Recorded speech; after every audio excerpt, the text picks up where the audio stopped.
Screen recorder ಮೇಲೆ ಬಂದಿದ್ದೀರಿ friends. ಇದರಲ್ಲಿ ನಾನು ಯಾವ ರೀತಿ ಅಸೈನ್ಮೆಂಟ್ಗೆ PDF ಮಾಡಬೇಕು ಅನ್ನೋದನ್ನ ನಿಮ್ಮ ಜೊತೆ ನಾನು ಶೇರ್ ಮಾಡ್ತಾಯಿದ್ದೀನಿ. ಸೊ ಇದರಲ್ಲಿ ನಾನು ಕಾಗಜ್ ಅಂದರೆ ಇಲ್ಲಿ ಈ ಆ್ಯಪ್ ಇದೆಯಲ್ವ ಫ್ರೆಂಡ್ಸ್, ಇದನ್ನು ನಾನು ಪ್ಲೇಸ್ಟೋರಲ್ಲಿ ಡೌನ್ಲೋಡ್ ಮಾಡ್ಕೊಂಡಿದ್ದೆ. ಇಲ್ಲಿ ನೋಡ್ಬೋದು, ಇಲ್ಲಿ ನಾನು ಸಾಕಷ್ಟು PDF ಮೇಕರು ಸಾಕಷ್ಟನ್ನ ಡೌನ್ಲೋಡ್ ಮಾಡ್ಕೊಂಡು ನೋಡಿದೆ ಫ್ರೆಂಡ್ಸ್. ಬಟ್ ನನಗೇನಾಯಿತು ಅಂತಂತಂದರೆ ಅಷ್ಟು ಕಂಫರ್ಟಬಲ್ ಅನಿಸಿಲ್ಲ. ಅದರಲ್ಲಿ PDF ಮಾಡೋದು ತುಂಬ ಕಷ್ಟನೇ ಅಂತ ಅನಿಸ್ತು. ಸೊ ಅದಕ್ಕೋಸ್ಕರ ನಾನು ಕೆಲವೊಂದು ಯೂಟ್ಯೂಬಲ್ಲಿ ವೀಡಿಯೋಗಳನ್ನ ಸರ್ಚ್ ಮಾಡಿ ಇದನ್ನು ಕೆಲವರು ಸಜೆಸ್ಟ್ ಮಾಡಿದರು ಫ್ರೆಂಡ್ಸ್. ಸೊ ಅದನ್ನು ಟ್ರೈ ಮಾಡೋಣ ಅಂತ ನಾನು ಈ ಆ್ಯಪ್ನ ಡೌನ್ಲೋಡ್ ಮಾಡ್ಕೊಂಡಿದ್ದೀನಿ. ಇದು ನೋಡ್ಬೋದು, ಇದು ಇಲ್ಲಿ ಇದೆಯಲ್ಲ ಕಾಗಜ್ ಸ್ಕ್ಯಾನರ್ ಅಂತ, ಇದನ್ನು ಪ್ಲೇಸ್ಟೋರಲ್ಲಿ ನೀವು ಡೌನ್ಲೋಡ್ ಮಾಡ್ಕೋಬೇಕು. ಇದು ಫ್ರೀ ಆ್ಯಪ್ ಆಗಿರುತ್ತೆ. ಇದಕ್ಕೆ ಯಾವುದೇ ಅಂತ ಅಮೌಂಟ್ ನಾವು ಪೇ ಮಾಡೋ ಅಂಥ ಅವಶ್ಯಕತೆ ಇರೋದಿಲ್ಲ ಫ್ರೆಂಡ್ಸ್. ಇಲ್ಲಿ ನೋಡ್ಬೋದು, ಇದನ್ನ ಓಪನ್ ಮಾಡ್ತಾಯಿದ್ದೀನಿ. ಯಾವ ರೀತಿ ನಾವು PDF ಕ್ರಿಯೇಟ್ ಮಾಡೋದು ಅನ್ನೋದು ನಿಮ್ಮ ಜೊತೆ ಶೇರ್ ಮಾಡ್ತೀನಿ. ಇಲ್ಲಿ ನೋಡ್ಬೋದು, ಆಲ್ರೆಡಿ ನಾನು ಇದೊಂದು ಆ್ಯಪ್ ತೋರಿಸ್ತಾ ಇರುತ್ತೆ ಫ್ರೆಂಡ್ಸ್. ಇದರ ಅವಶ್ಯಕತೆ ನಮಗಿಲ್ಲ, ಅಮೌಂಟ್ ಪೇ ಮಾಡಿ PDF ಮಾಡೋವಂಥ ಅವಶ್ಯಕತೆ ಇಲ್ಲ, ನಾವು ನಾರ್ಮಲಾಗೆ ಮಾಡ್ಕೊಬೋದು. ಇಲ್ಲಿ ನೋಡ್ಬೋದು, ಇಲ್ಲಿ ನಾನು ಸಾಕಷ್ಟು PDFಗಳನ್ನ ಕ್ರಿಯೇಟ್ ಮಾಡಿದ್ದೀನಿ ಫ್ರೆಂಡ್ಸ್. ಇದೆಲ್ಲ ನನ್ನ ಅಸೈನ್ಮೆಂಟ್ಗೆ ರಿಲೇಟೆಡ್ ಆಗಿರುವಂಥ PDFಗಳೇ. ಸೊ ಸಾಕಷ್ಟು ದಿವಸದಿಂದ ಈ ಅಸೈನ್ಮೆಂಟ್ ಕೆಲಸದಲ್ಲೇ ಬ್ಯುಸಿಯಾಗಿರೋದ್ರಿಂದ ವೀಡಿಯೋಸ್ ಮಾಡೋಕ್ಕಾಗಿದ್ದಿಲ್ಲ ಫ್ರೆಂಡ್ಸ್. ಸೊ ಅದಕ್ಕೋಸ್ಕರ ನಿಮಗೆ ಈ ವಿಡಿಯೋನ ಮಾಡ್ತಾಯಿದ್ದೀನಿ. ಈ ವಿಡಿಯೋ ತುಂಬ ಯೂಸ್ಫುಲ್ ಆಗಿರುತ್ತೆ ಅನ್ನೋದು ನನ್ನ ಅಭಿಪ್ರಾಯ ಫ್ರೆಂಡ್ಸ್. ಯಾಕಂದರೆ ನನ್ನಂಥ ಎಷ್ಟೋ ಜನ ಇರ್ತಾರೆ ಫ್ರೆಂಡ್ಸ್, ಏನೂ ಗೊತ್ತಿಲ್ಲದಿರೋ ಅಂಥವ್ರು. ನನಗೂ ಕೂಡ ಏನಂದರೆ ಏನೂ ಗೊತ್ತಿದ್ದಿಲ್ಲ.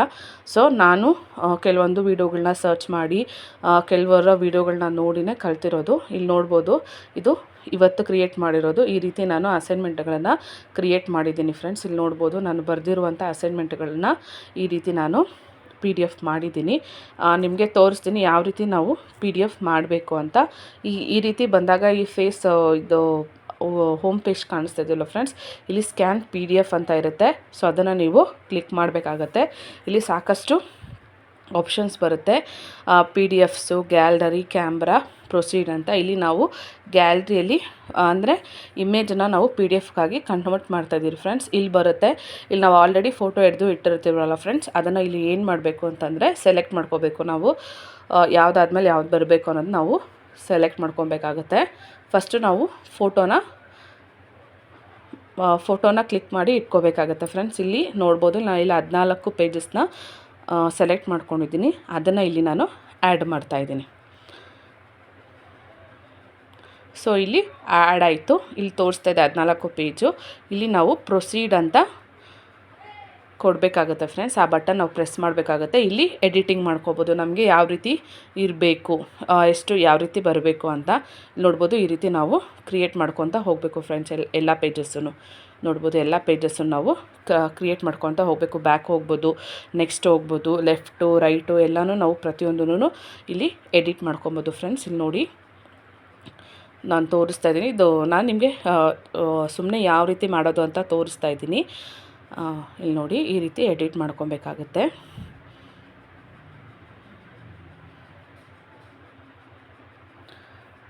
ಕೆಲವೊಂದು ಸಲ ಈ ರೀತಿ ಬರುತ್ತೆ ಫ್ರೆಂಡ್ಸ್. ನಮಗೆ ಎಷ್ಟು ಬೇಕೋ ಅಷ್ಟು ಅದನ್ನು ನಾವು ಸೆಲೆಕ್ಟ್ ಮಾಡ್ಕೊಬೇಕಾಗುತ್ತೆ.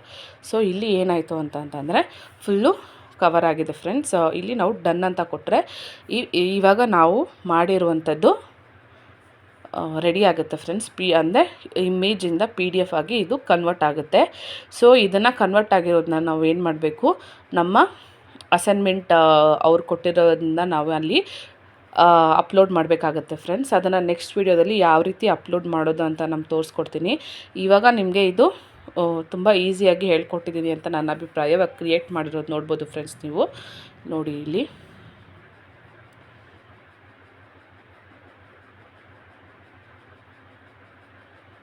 ಈ ರೀತಿ ಬಂದಿದೆ. ಅವರು ಕೂಡ ಏನಂತ ಹೇಳ್ತಾರೆ, ಯೂನಿವರ್ಸಿಟಿಯವರು ಕೂಡ ಈ ರೀತಿ ನಾವು ಸ್ಕ್ಯಾನ್ ಮಾಡಿ PDF ಆಗಿ ಕನ್ವರ್ಟ್ ಮಾಡಿದ್ಮೇಲೆ ನಾವು ಅಲ್ಲಿಗೆ ಅಪ್ಲೋಡ್ ಮಾಡಬೇಕಾಗುತ್ತೆ ಫ್ರೆಂಡ್ಸ್. ಇದು ಈ ರೀತಿಯಾಗಿ ಮಾಡೋದು ತುಂಬ ಈಸಿಯಾಗಿ ಹೇಳ್ಕೊಟ್ಟಿದ್ದೀನಿ ಅನ್ನೋದು ನನ್ನ ಅಭಿಪ್ರಾಯ ಫ್ರೆಂಡ್ಸ್. ಇದನ್ನು ನಾನು ಮಾಡೋದಕ್ಕೆ ತುಂಬ ಕಷ್ಟನೇ ಆಯಿತು. ನಾನು ಅಸೈನ್ಮೆಂಟ್ ಜರ್ನಿ ಬರೆಯೋದು ಯಾವ ರೀತಿ ಇತ್ತು ಅನ್ನೋದು ನಾನು ಒಂದು ಲಾಂಗ್ ವೀಡಿಯೋ ಮಾಡಬೇಕಂತ ಇದ್ದೀನಿ ಫ್ರೆಂಡ್ಸ್. ಯಾರತ್ತು ಅದು ನಿಮಗೆ ಇಂಟ್ರೆಸ್ಟ್ ಇದ್ದರೆ ಕಮೆಂಟ್ ಮಾಡಿ ತಿಳಿಸಿ. ಏನಾದರೂ ಡೌಟ್ ಇದ್ದರೂ ಕೂಡ ನೀವು ಕೇಳ್ಬೋದು. ನನಗೆ ಗೊತ್ತಿರುವಷ್ಟು ಇನ್ಫಾರ್ಮೇಷನ್ ನಿಮ್ಮ ಜೊತೆ ನಾನು ಶೇರ್ ಮಾಡ್ಕೊತೀನಿ. ಇದು ಕೂಡ ನಾನು ಸಾಕಷ್ಟು ಸಬ್ಜೆಕ್ಟ್ಸ್ ಹೇಳಿದ್ನಲ್ಲ ಫ್ರೆಂಡ್ಸ್, ಅದರಲ್ಲಿ ಒಂದೊಂದನ್ನೇ ನಾನು ಅಸೈನ್ಮೆಂಟಾಗಿ ಬರೆದಿದ್ದೀನಿ. ಸೊ ಅದು ಕೂಡ ತುಂಬ ಡಿಫಿಕಲ್ಟ್ ಆಗಿತ್ತು ಅಂತಲೇ ಹೇಳ್ಬೋದು ಬರೆಯೋದು.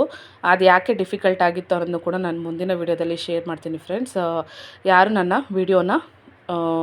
ನನ್ನ ಚಾನಲ್ನ ಸಬ್ಸ್ಕ್ರೈಬ್ ಮಾಡದೆ ನೋಡ್ತಾ ಇದ್ದೀರಾ, ದಯವಿಟ್ಟು ಸಬ್ಸ್ಕ್ರೈಬ್ ಮಾಡ್ಕೊಳ್ಳಿ ಅಂತ ಹೇಳ್ತಾ ವೀಡಿಯೋನ ಎಂಡ್ ಮಾಡ್ತಾಯಿದ್ದೀನಿ ಫ್ರೆಂಡ್ಸ್. Thank you.